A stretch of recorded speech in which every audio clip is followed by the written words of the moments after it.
Thank you, Madam Chairman, and I want to join those who express our appreciation to you for holding this markup. As has been indicated, this is the first time in 4 years that we've had a markup on a budget, and it's a very important and needed development here in the committee.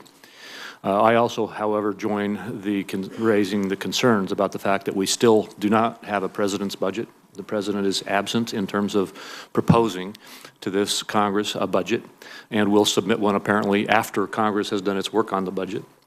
The Senate majority's budget we will see this afternoon, and so to a certain extent a lot of our discussion of the budget we're considering here will have to wait until tomorrow. But from what we've heard from the chairman and chairwoman and from reports in the media, we're starting to get a picture of what it is that we're dealing with. It's been said many times that the budget that we will have presented to us here today or later today will be a balanced approach. I think balance has become a code word for some equal amounts of revenue or increased taxes and spending restraint, but it has not become a sign that we are actually going to try to balance the budget, which is another concern that many of us have. We need to focus as a target on balancing the budget, which I hope we will be able to get ourselves to do in this committee. I think that one of the most important points that we can make is that we cannot continue the same line of business. We cannot continue business as usual in this Congress. And what I refer to when I say that is the practice of taxing and spending without concern for the way that our debt is rising. We cannot continue to spend ourselves or to try to spend ourselves into prosperity, especially with borrowed money. I was a member of the Bowles-Simpson Commission and a member of that either famous or infamous group called the Gang of Six. I am still a member of the Gang of Six. And again, not knowing specifically what the chairwoman's mark will be, it appears to me that what's being proposed is far different from that. What we concluded was then, yes, 2 years ago, that we needed at least a $4 trillion reduction in the debt path of our government, of our budget. I think that needs to be a much higher number now because we're 2 years further down the road and almost $2 trillion further down or higher up in debt. But what we concluded was that, yes, spending was the biggest part of the problem, but that there needed to be a revenue solution as well, and that there needed to be a strong commitment to making sure that whatever reforms we put into place were followed through on and enforced.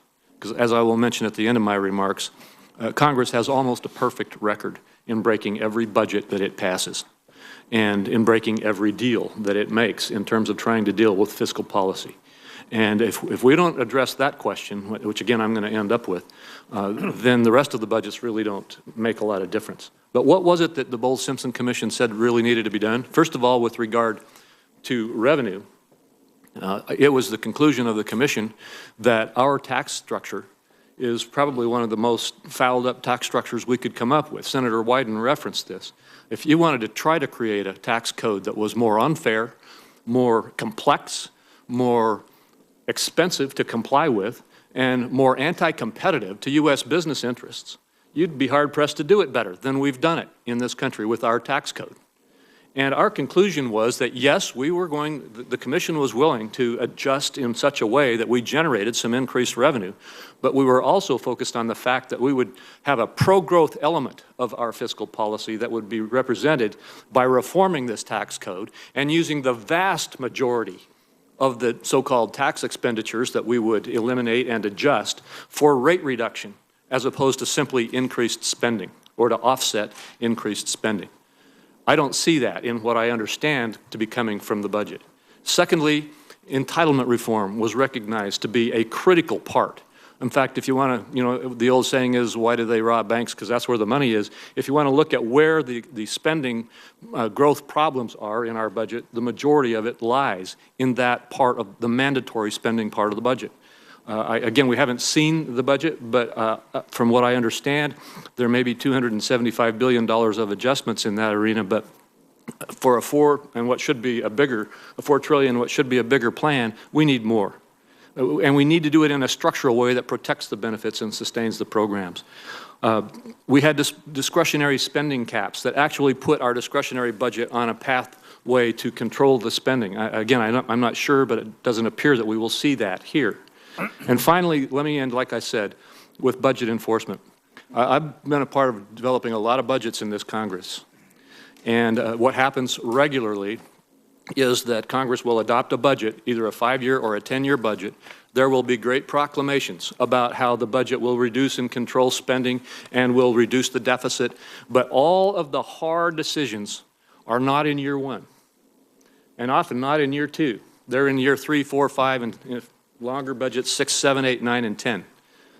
But I've yet to see Congress get to year 2, because every year, if they do adopt a budget, they adopt a new one, and the first year of the new one is not where the pain is. So it'll be interesting to see when we see the budget whether we truly do have the tough steps being made that need to be made in the first year as opposed to the out years of the budget.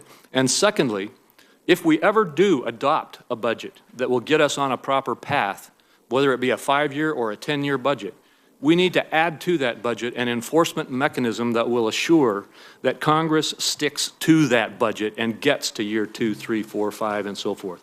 And so, Madam Chairman, I look forward to seeing the mark that is put forward. I look forward to our opportunity to bring amendments and get into regular order with regard to this. And again, thank you for letting this committee have an opportunity to do its proper work.